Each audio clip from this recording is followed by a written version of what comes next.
Kamanda, umetuambia Dar es Salaam iko salama, lakini tukiangalia kuna hii taharuki mpaka sasa, watu wakisikia kauli ya jeshi la polisi rasmi ya kuhusiana hasa kutoka kwako kama kamanda wa kada maalum kuhusiana na balozi alikuwa balozi mpaka sasa, labda utelezi unafikia wapi? Unasema pia Dar es Salaam iko salama, kuna watu wanajiuliza kama hivyo alikuwa balozi ametoweka, mtu ambaye alikuwa balozi. Sasa kwa raia wa kawaida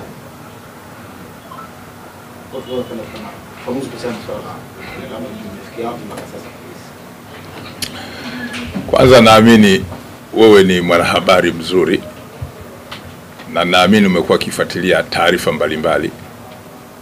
Sijui msemaji wa jeshi la polisi nchini akisema jambo kwako unalichukuliaje, kwamba ni taarifa au sio taarifa? Mmesema hujasikia taarifa kutoka kwangu kuhusiana na mtu uliyemtaja. Kwa kifupi sana, na sitarajii kubishana, ndio maana nilikupa fursa ukaongea. Kwa kifupi sana, taarifa iliyotolewa ilikuwa na maelezo mazuri yenye mwendelezo wa hicho nachokisema, na maana nakumbuka taarifa ile ilimalizia kwa kusema taarifa ile inafanywa kazi, inafuatiliwa kwa karibu, na kwa sababu hiyo ninaamini zitaendelea kutolewa taarifa.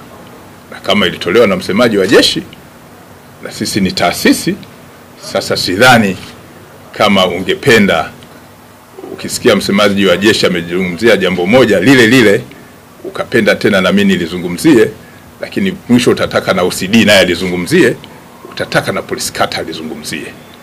Kwa mfumo wa jeshi kama taasisi lina mfumo wa kutoa taarifa, na ile taarifa ichukuliwe ni taarifa, na zitakapopatikana taarifa zingine zitatolewa kwa mfumo ule ule.